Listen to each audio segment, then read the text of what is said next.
Whose dog am I? The time clock's dog.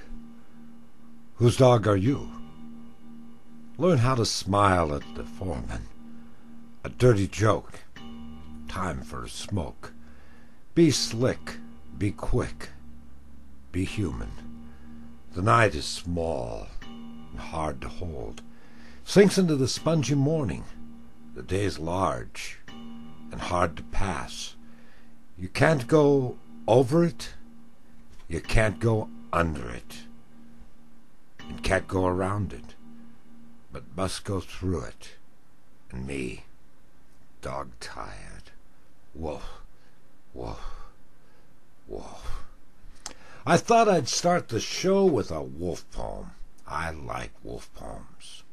There are things that just tee me off. I have a sunscreen that I use in the car. It's made out of cardboard. It's all folded up. You can swat things with it. It's handy for a lot of things. I can reach in the back seat and push things around. It also goes over the front window.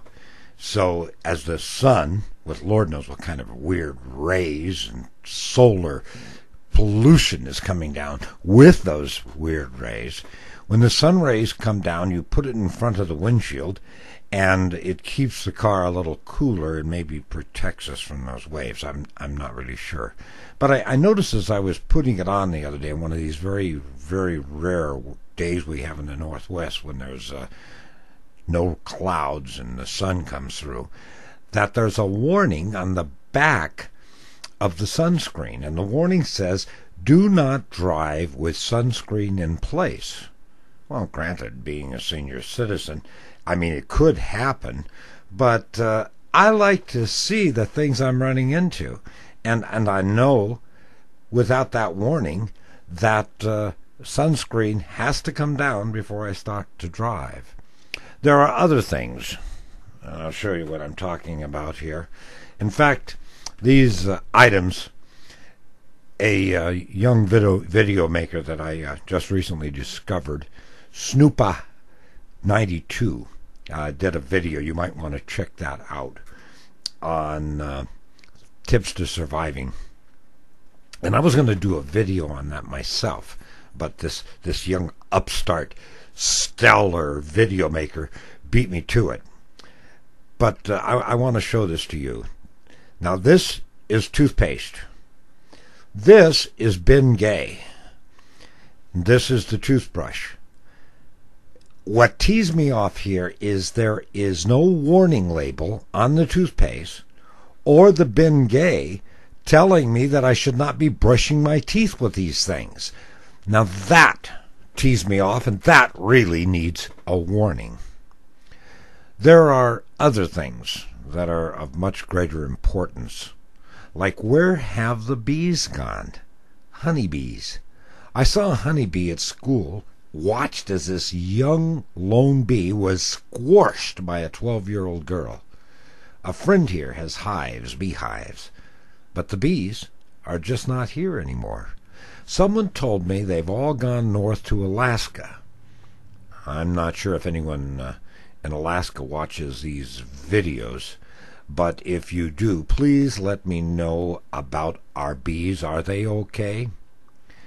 I used to worry about killer bees, and now I worry about all bees. Where have they gone? What is the meaning of this? Everything has meaning, but what is the meaning of this? Could this be because commercial bee companies, big mega giant companies, are moving the bees across the country for Lord knows what reason, and the poor little things are getting lost? They go to find their little flower, only to find it's replaced by a 56-story building. Speaking of work, you, me, we are the work dogs. It is said we have a president in the United States of America that has a one-track mind. A track that's a siding and not the main track. Like the track in my plan of video model railroads can kill. He spends all his effort on a war that supports oil moguls and funds terrorists, fighting the countries that have oil. Something not correct about that one. What President Bush gets not here is one very simple truth, an absolute truth. Democracies and republics fail most often because of inflation. A question: why doesn't he ever talk about inflation? Do you understand the grave effect that has on everything from a Slurpee at the 7-Eleven to the price of a cup of coffee at Starbucks? Everything is going up. Have you ever watched those videos here on the tube where they stack the dominoes one next to the other? They push the first one and they all start falling, one hitting the next, until a huge warehouse the size of a football field full of those dominoes falls one by one. We're not the only work dogs. We are the dominoes. Every economy's like that.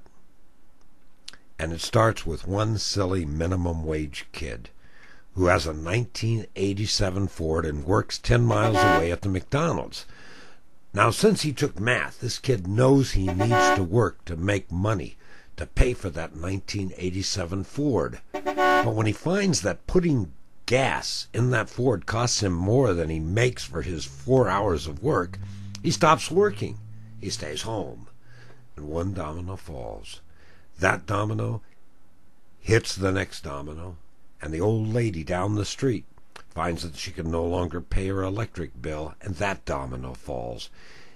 And it goes on, person by person, domino by domino, as the once great country runs out of money. The price of the gas keeps pushing dominoes down, and the price of everything heads upward, strangely, as the price of oil goes down, and it's all happening before our very eyes.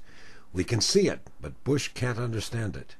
There are fewer dominoes than Bush has time. The last video, the last show, crashed like a B-29 flying uncounted contraband into the United States for flying too low over hills that were too high.